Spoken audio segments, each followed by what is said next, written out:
नमस्कार, मैं हूं कनुप्रिया सत्तन और आप देख रहे हैं खबर 100 न्यूज़। खबर 100 पर हम इन दिनों आवाज़ उठा रहे हैं अन्नदाता के हक में।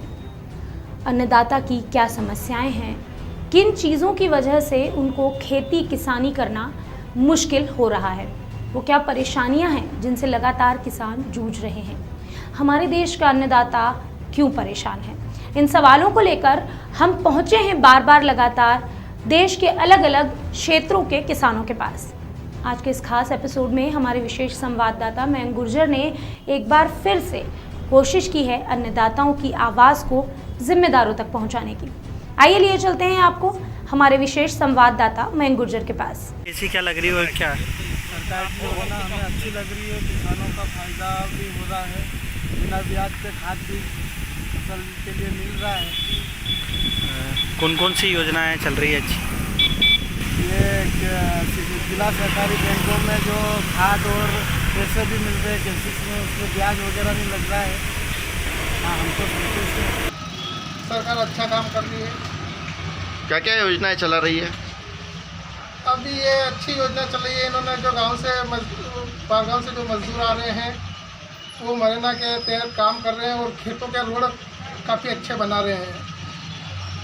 इसमें गांव के सरपंच का भी योगदान है, जो कि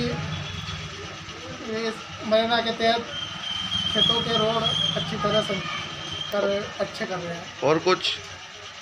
अब यही है कि अच्छा जो बाहर से आए हुए हैं मजदूर वर्ग, उनको काम मिलता रहे। सरकार अच्छा काम कर रही है और जो कि पिछली सरकार ने 6 कुंटल 6.5 कुंटल बीघे के हिसाब से गेहूँ खरीदने का बोला था, शिवराज सिंह जी सरकार ने 9-9.5 कुंटल के हिसाब से गेहूँ खरीदी करी है।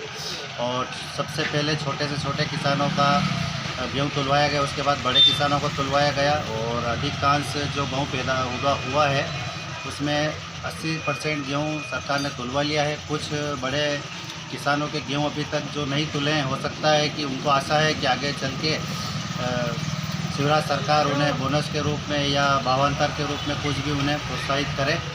बाकी किसान सभी संतुष्ट हैं, अच्छी चल रही है सरकार और सरकार के काम भी अच्छे हैं। किसानों के लिए बहुत अच्छी योजना है। किसानों को अनाज खुल गया है समय पे और किसान अभी अपने सोयाबीन की फसल बोने की तैयारी में जुटा हुआ है। चुनाव परिणाम किसानों की बदौलत ही आए थे और अभी तक क्या सुनवाई नहीं हो रही किसानों से। बहुत सही बात बोली आपने।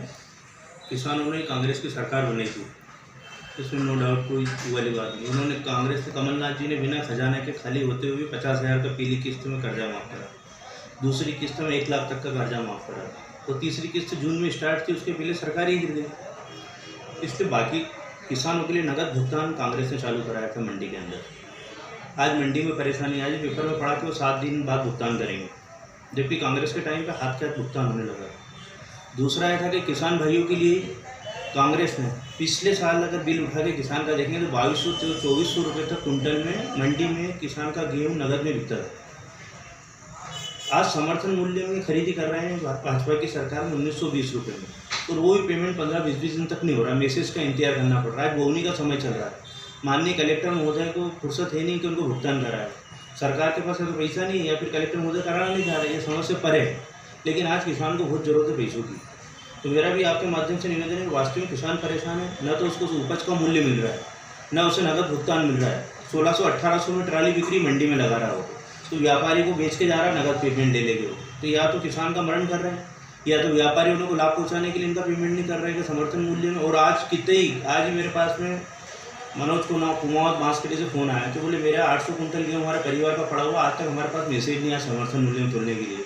बोले आएगा कि भी नहीं आएगा। मतलब किसान इस समर्थन उसमें भी एक समर्थन मूल्य में खरीदी में तो उनको 1500-1600 में आज गेहूँ बेचने को मजबूर है वो किसान।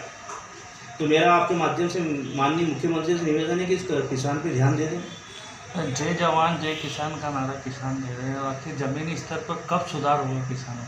मेरे को नहीं लग रहा कि इस सरकार में कोई सुधार होगा, क्योंकि किसान का अगर 2 लाख का कर्जा वाली बात है तो इन्होंने कमल पटेल माननीय मंत्री जी कहते हैं कि तो कांग्रेस का पाप है कि किसान का 2 लाख का कर्जा माफ़ करना क्या कांग्रेस का पाप था क्या?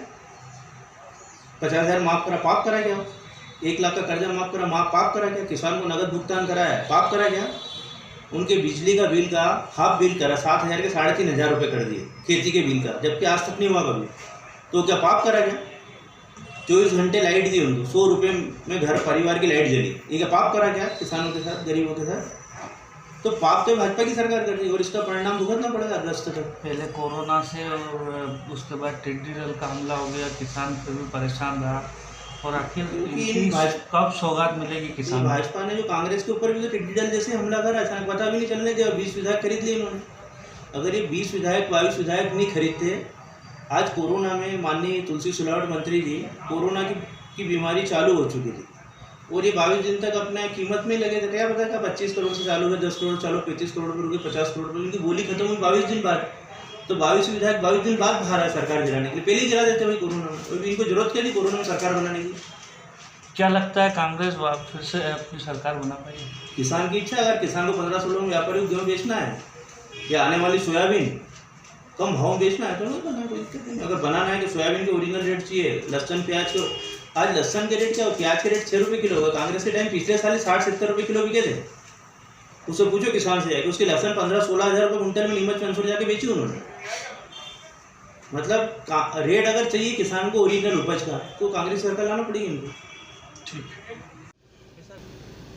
मुझे नहीं लगता कि अब किसानों को समस्या आ रही है, क्योंकि 15 साल कांग्रेस का कार्यकाल भी किसानों ने देखा है, भाजपा का कार्यकाल भी किसान जानती है। पिछला भी हमारी सरकार रही है, हमने इतनी योजनाएं किसानों को दी है। जो किसान एक साइकिल से निकलता था, आज बाइक से निकल रहा है, आज कार से निकल रहा है, आज सारी सुविधा है। ये सिर्फ भारतीय जनता पार्टी की सरकार माननीय मुख्यमंत्री जी के मार्गदर्शन में ही ये संभव हुआ है। आज किसान संभव है, किसी प्रकार कोई समस्या नहीं है, समय समय पर उनको खाद उपलब्ध होता है।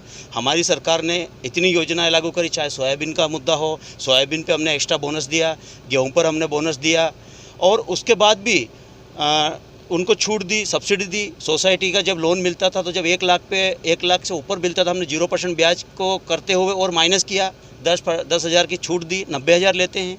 इतनी सुविधा मुझे लगता है कि भारत के किसी भी राज्य में नहीं है जितनी मध्य प्रदेश के अंदर सुविधाएं है। तो किसान मुझे नहीं लगता कि दुखी है। हाँ, समय परिस्थितियों को देखते हुए ओलावृष्टि हो, अनावृष्टि हो, इसमें किसान परेशान होता है, नुकसान भी होता है और उसका समय समय पे भारतीय जनता पार्टी के नेतृत्व में फ़ायदा दिया गया है, उनको मुआवजा देगा। कांग्रेस ने कर्ज माफ़ी करा था, फिर भी कर्ज माफ़ नहीं हुआ है। देखिए, वो किसान कांग्रेस का मामला है। हमने तो वादा नहीं किया कि कांग्रेस का काम है झूठ बोलना और उनको सत्ता हासिल करना था। वो छटपटा रही थी सत्ता हासिल करने के लिए और उन्होंने वो गेम खेला कि 10 दिन में कर्जा माफ़ करेंगे। राहुल बाबा तो बिल्कुल 10 दिन में चैलेंज कर रहे थे, कितने मुख्यमंत्री बदल जाते 15 महीने में, आपने देखा होगा। लेकिन उन्हीं के कर्मों से सरकार गई। हमने तो बहुत सारी सुविधाएं दी और वो दंड अभी जो 24 विधानसभा को चुनाव होने वाला है, आप देखेंगे, मुझे लगता है कि 24 की 24 ही विधानसभाएँ हम जीतेंगे। ये किसानों की बदौलत हम जीतेंगे। किसान हमसे बहुत खुश है। देखिएगा, दावेदारी करना अलग बात है। एक मैं कार्यकर्ता हूँ प्रथम व्यक्ति का, पंक्ति का, और एक पार्टी के कार्यकर्ता के नाते मन में होता है कि अपन दावेदारी करें। संगठन अगर मुझे मौका देता है तो निश्चित अपन काम करेंगे। और मैं तो खुद किसान हूँ, मेरी खुद की ज़मीन है, मैं खेती करता हूँ। मुझे पता है किसान कितना परेशान होता है। अपना धान जब होता है तो 4-6 महीने वो फसल आती है और जब मार्केट जाता है उसको कितना दुख होता है। तो यदि मुझे मौका मिला तो किसानों के लिए शायद मैं कल्पना नहीं कर सकता हूँ, वो कर दिखाऊंगा और उन्हीं के लिए जीऊँगा, उनके लिए सब कुछ करूँगा। उनकी हर समस्याओं के लिए मैं आवाज़ उठाऊँगा और आज भी उठाता हूँ। अभी मैं भारतीय किसान विकास मंच का मैं प्रदेश अध्यक्ष हूँ, उसके नाते भी मैं किसानों के साथ खड़ा हूँ, हमेशा खड़ा रहूँगा। चुनाव लड़ना नहीं लड़ना ये अलग बात है, संगठन का, प्रदेश और राष्ट्रीय नेतृत्व का विषय है। अगर वो आदेश करेगा तो मैं काम करूँगा और चुनाव भी लड़ूँगा। हमारे देश की पूरी अर्थव्यवस्था किसानों पर टिकी है और किसान मौसम पर निर्भर करते हैं कि उनकी फसल अच्छी होगी या बुरी, और उनकी फसल अच्छी होने और बुरी होने पर निर्भर करता है कि किसानों की अर्थव्यवस्था कैसी होगी। आपने कई बार ये बात सुनी होगी कि हमें अनाज खिलाने वाला किसान भूखा मर रहा है। इस समस्या को खत्म करने के लिए खबर 100 ने एक मुहिम छेड़ दी है और एक कार्यक्रम बनाया है विशेष, अन्नदाता की आवाज़। अगर आपके क्षेत्र में भी किसान परेशान हैं तो आप हमसे संपर्क कर सकते हैं। उनकी बात को, उनकी आवाज़ को जिम्मेदारों तक पहुंचाना हमारा फ़र्ज़।